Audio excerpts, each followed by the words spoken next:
Bismillahirrahmanirrahim. Assalamualaikum warahmatullahi wabarakatuh. Sebelumnya saya akan mempresentasikan hasil dari tugas yang dikirimkan.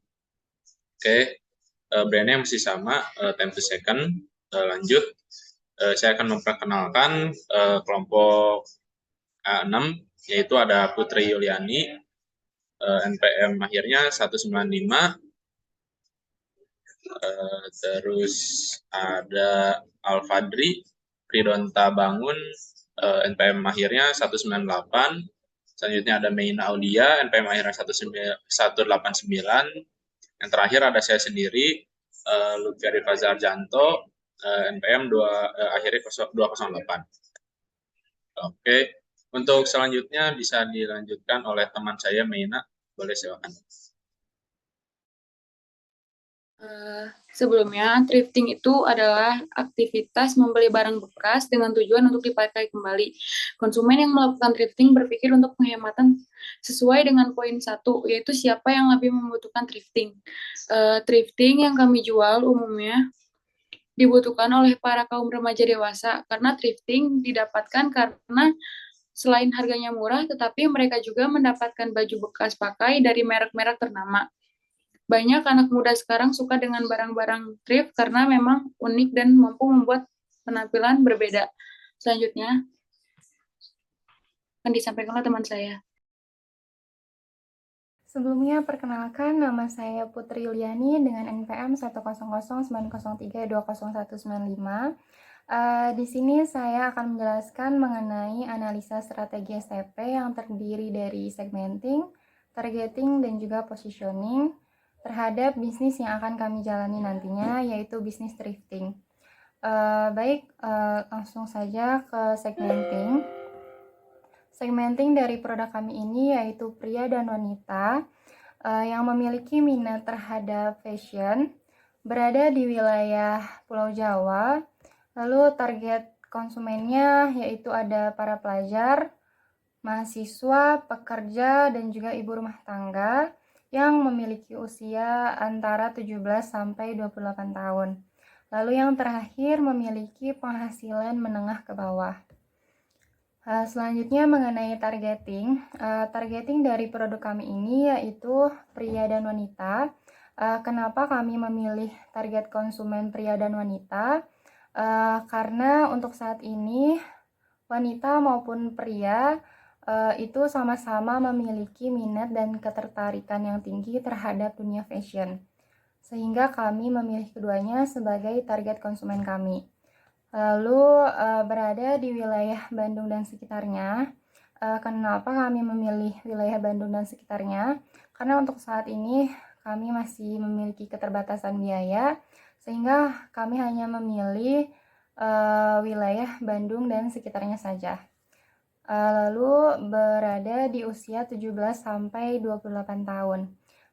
Kenapa kami memilih usia tersebut? Karena menurut kami usia tersebut itu memiliki minat yang tinggi terhadap perkembangan fashion saat ini.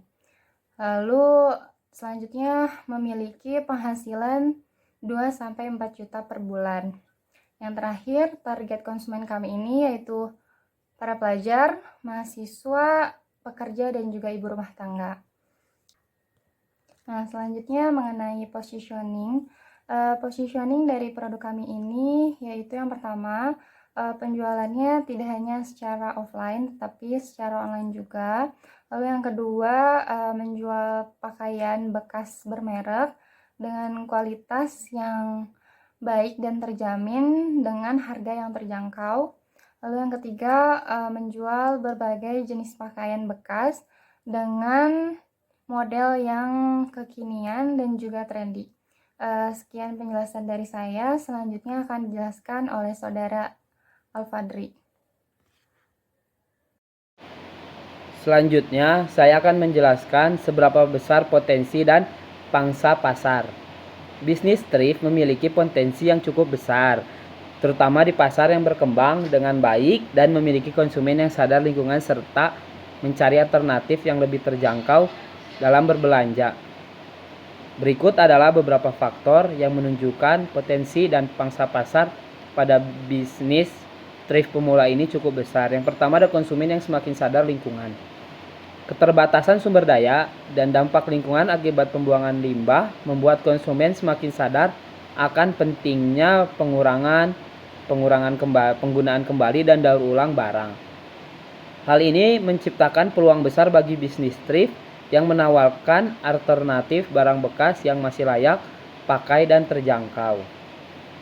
Selanjutnya ada pertumbuhan ekonomi dan kelas menengah. Pertumbuhan ekonomi dan kelas menengah yang semakin meningkat juga menciptakan peluang bagi bisnis thrift ini. Seiring dengan meningkatnya kelas menengah, masyarakat semakin memiliki kesadaran akan pentingnya penghematan dalam berbelanja dan penggunaan barang bekas menjadi pilihan yang menarik. Selanjutnya ada persaingan yang terbatas. Meskipun ada beberapa toko thrift yang sudah berdiri, persaingan di pasar thrift masih terbatas jika dibandingkan dengan pasar retail pada umumnya. Hal ini dapat memberikan kesempatan bagi bisnis thrift pemula untuk memperoleh pangsa pasar yang cukup besar. Selanjutnya ada lokasi yang strategis. Seperti yang telah disebutkan sebelumnya, lokasi yang strategis sangat penting dalam bisnis thrift. Pemilihan lokasi yang tepat, misalnya di lingkungan dengan banyak penduduk atau pusat perbelanjaan, dapat meningkatkan potensi dan pangsa pasar. Produk yang berkualitas. Kualitas produk yang dijual adalah faktor penting dalam bisnis thrift. Jika produk yang dijual berkualitas, baik dan menarik bagi konsumen, maka bisnis thrift memiliki peluang besar untuk tumbuh dan berkembang. Berdasarkan faktor-faktor yang sudah saya jelaskan di atas, dapat disimpulkan bahwa bisnis thrift pemula memiliki potensi dan pangsa pasar yang cukup besar. Namun, untuk memastikan kesuksesan jangka panjang, perlu dilakukan penelitian pasar menyeluruh dan rencana bisnis yang komprehensif, serta menjaga kualitas produk yang dijual dan memberikan pelayanan yang memuaskan kepada konsumen. Baik, terima kasih atas kesempatan yang telah diberikan.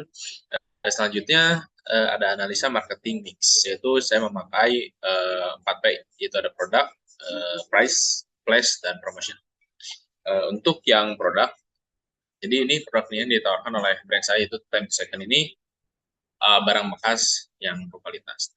Yang dimaksud dari barang bekas yang berkualitas ini, di mana barang yang kami jual bukan sembarang barang bekas gitu yang tidak layak pakai atau barang bekas yang jelek gitu.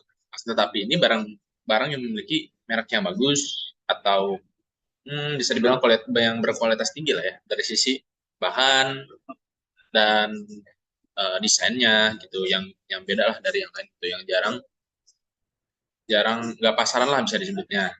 Nah udah gitu selanjutnya ada price, yaitu harga. Jadi dalam elemen ini tuh yang selanjutnya itu ada harga. Brand kami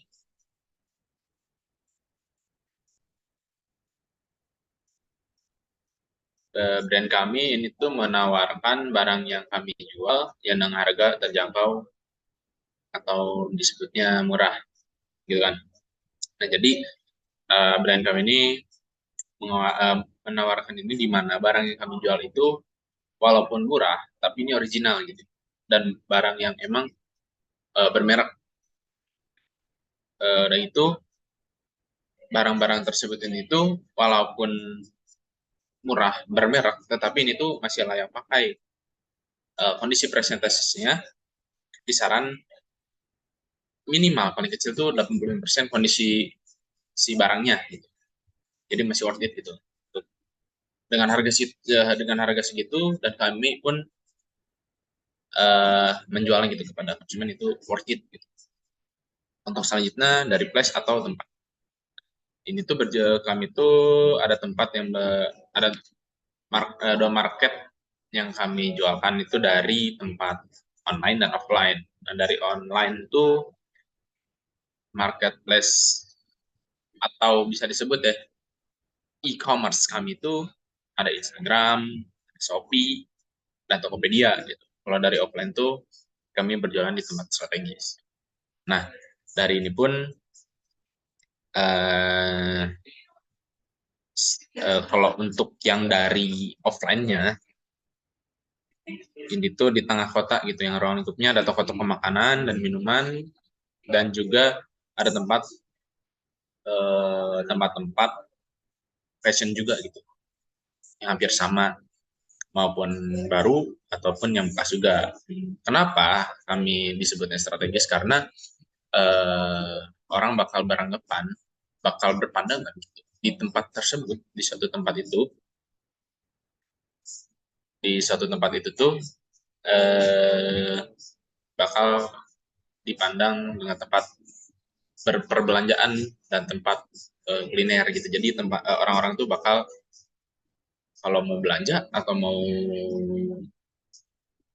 mau berkuliner gitu ya, atau mau makan minuman ya ke tempat situ aja. Jadi strategis lah gitu. Ada traffic yang emang sangat bagus gitu untuk si tempat yang kami gitu. Dan yang terakhir ada promotion. Nah, untuk yang promotion ini brand kami mempromosikan dengan cara e-commerce dan marketplace dan MTM. MTM ini adalah mouth to mouth gitu, mulut ke mulut. Nah, jadi yang dimaksud ini tuh dengan cara diskon juga gitu. Walaupun harga sudah terbilang murah, tetapi kita memakai diskon ini. Tapi dengan syarat diskon ini pun berlaku pada minimal order atau minimal pembelian barang.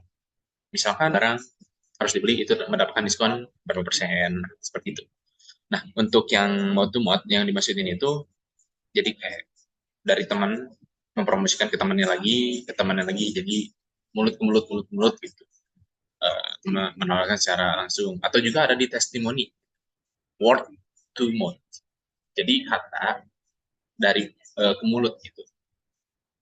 Jadi kita di testimoni ini